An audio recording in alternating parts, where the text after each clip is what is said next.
It's not a new system of healthcare, as some of you are prone of saying. It is not a system which people implement because they are rich. But NHI is a healthcare financing system that covers everybody, regardless of their socio-economic status. Well, let's unpack the story further. Dr. Aslam Dasoo is from the Progressive Health Forum, and he joins us via our video link this afternoon. Dr. Dasoo, let me thank you for your patience and for your time this afternoon. What did you make of the Health Minister's pronouncements in Parliament yesterday? Oh, more of the same. We've been hearing this story since 2008. It lends nothing, in our view, to the proposals under the NHI, which are unworkable, unimplementable, mired because it's funded by taxes, which we can't raise. It will need massive legislative changes, constitutional changes, which are unlikely to happen. And it's facing a myriad of lawsuits. It's mired. What PHF and its partners in the Universal Health Access Alliance have presented yesterday, and I presume we can talk about that later, is a viable plan based on proper research, proper evidence base, building on what has happened right up until 2007 when it was summarily stopped, and then picking up the pieces that the government has let the public health system fall into because it just ignored it for the last 17 years. And we have a plan that we presented. And so when the minister talks about building new facilities, it's more of the same. The problem for the public sector is its governance. It's not that we can't build new facilities, but how these facilities are built, how they are planned, there's serious difficulty with this. They've built other facilities over this period of time, which have not alleviated the problems in the public sector. So I don't know what they're talking about. And in fact, we're really not interested in what they're planning to do under the guise of NHI. So I want to get to what you're talking about, Dr. Dasoo, a viable plan.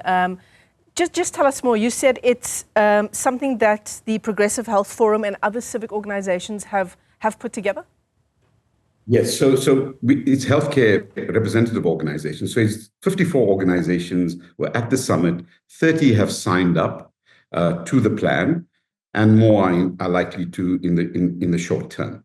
So what this is the entire health sector, the professional health sector, supported even by industry bodies, by patient advocacy groups, and so on. And this is the plan that we've been developing over many years. And now that the president, in October, he asked for proposals after his meeting with Busa, and we submitted it to him.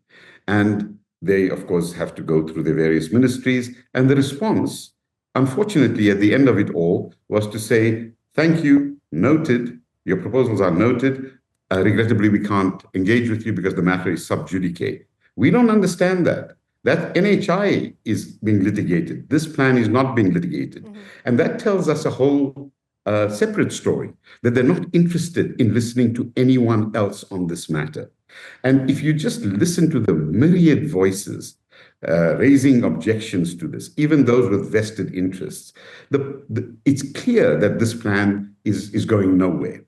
So what we presented, bearing in mind that there's been 17 years of absolutely no healthcare reform, with a degradation of the public service, reducing access, and explosion of private healthcare, with a static market, therefore prices go up.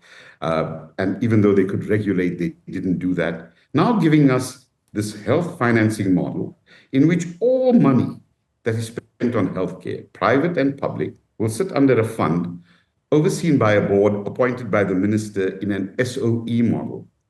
How is that likely to turn out? It's an absurd proposition. What we have here is an integrated, synthesized model that provides universal access to healthcare, which is what we were rolling out before it stopped under the Jacob Zuma administration, who then gave us this uncosted, unresearched NHI proposition, and we had to sit on our hands while the whole system started falling down about their ears. Well, we've picked it up, we've sorted what it will take to get universal access to healthcare for everyone in the country, while utilizing the assets we've got in a reorganized form. And I'll just share this with you. It may make more sense to your viewers. You know, the breakdown in the public health service that this neglect has created has been the subject of much concern, right? We've had Esidimeni, and we've had, those are the high-profile issues. But it's the daily disasters, the serial disasters occurring because of the absolutely irresponsible management of the public health system that has now led to the public health system being beleaguered instead of being the world-class system it was set to become. In the private sector, people complain that the doctors charge 5 times the rate of the medical aid, for example. Lots of people have these questions about how that gets fixed. The plan was always to have a tariff development system that was transparent, that was set, and that the industry would abide by. This plan does that. In fact, the private sector has agreed with this. So it's all come together, but we have just been rebuffed by the government saying it's all sub judice. Their favorite go-to excuse when the questions are too hard for them to answer. Certainly, it is a favorite one to hide behind, the sub judice rule. And I was going to ask you, Dr. Dasoo, if there is willingness from government to work with health organizations who are actually working in the system and to get proposals from those kinds of people insofar as NHI is concerned. But I suppose you've already answered that question, and the answer is no. The answer is no. But I'll tell you who they do enlist. They enlist the sweetheart organizations, a couple of them, to promote themselves. They exclude the voices that can help. The plan we presented to the president, if the president had responded, this is a sensible plan. It's implementable right now. It can occur within the current fiscal framework. We don't have to have major legislation. Any sensible government should accept it. And if he said, we'll take this on, but it'll be our plan, we would have said, here, it's yours. We wouldn't even want to claim it because the country needs it. Now they've rebuffed us. We are turning to the public. We will be having a series of engagements with public institutions. We want to go to society and say, we are your health workers. We are your health professionals. Your health rands educated us. We account to you. We don't account to anyone else. We are telling you the system is being mismanaged. The problems you are having in healthcare can be resolved this way, but the government won't listen. You need to add your voice to ours. And that's going to be the campaign now. And, we really couldn't be bothered what they plan to do with this NHI because they actually can't implement it at all. We know that it's mired and all of the other stuff, making the comment, well, we would be building these hospitals under NHI. No, you wouldn't, because it will be governed differently. And that governance may say we need different kinds of facilities. Unlike the ones that you are promoting right now, which goes out on tender, we don't know who builds them. We don't know what the planning is behind them. And so, we are not going to take responsibility for what this government does. And it's obduracy, their absolute stubbornness that they will do this regardless. They made the president sign this act just before the election, thinking the polls are not looking good. Let's sign the act. We tell everyone they can go to any facility for healthcare, as the Premier of Gauteng told rallies that after the elections, you can go to any hospital, any doctor, and the state will pay for it. What a load of rubbish. They lied. And the tracking polls, as soon as he signed it, showed a dip instead of a rise. So they should have learned their lesson. No one wants this. It can't work. We've been saying that for years and years and years. And we're not Johnny-come-latelys. We developed the plan in the days of the struggle in the 1980s. It became the 1997 health policy for a post-apartheid South Africa adopted by the first democratic parliament. It was being rolled out. We would have had an integrated system like the one we suggest here by 2012, 2015. But, the politicians had different ideas. And the disasters, people died as a result of that neglect. They have to answer to that first. And putting NHI forward, this will bring equality, it's a sleight of hand. We should not believe it at all.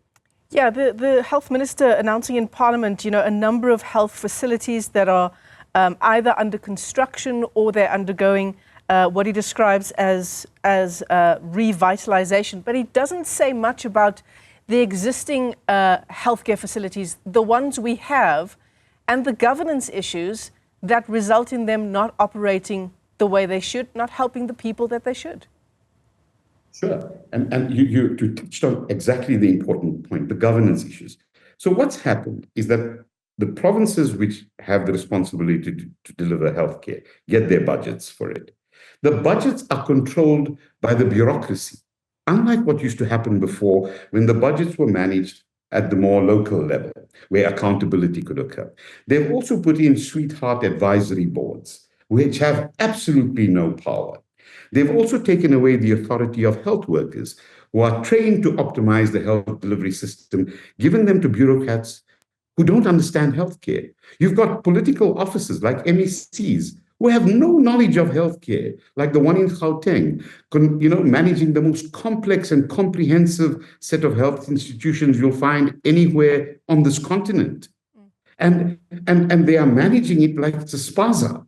Our facilities are managing, but also curbing corruption, because the money is there, right? Right, so much. Everyone's crying now the PEPFAR funding has stopped.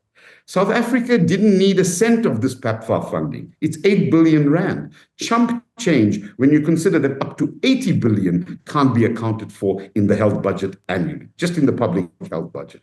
And then we cry. And projects are now on their last legs because the government didn't step in. They should have. They should have taken these projects. This was well within their capabilities. The projects wouldn't have stopped. People on ARVs would have still been getting their meds in those projects. But we didn't do that. We warned. Trump said this in his first term. He said it again when he got elected last year. We warned. We said, watch this thing. But the government didn't do a thing about it. Now they're sitting there baffled. Yeah, absolutely. Dr. Dasoo, unfortunately, we're out of time for our discussion, but the NHI, certainly an ongoing discussion that we're going to be having, particularly with the Health Minister's comments in Parliament yesterday. Dr. Aslam Dasoo is with the Progressive Health Forum, joining us to unpack this story.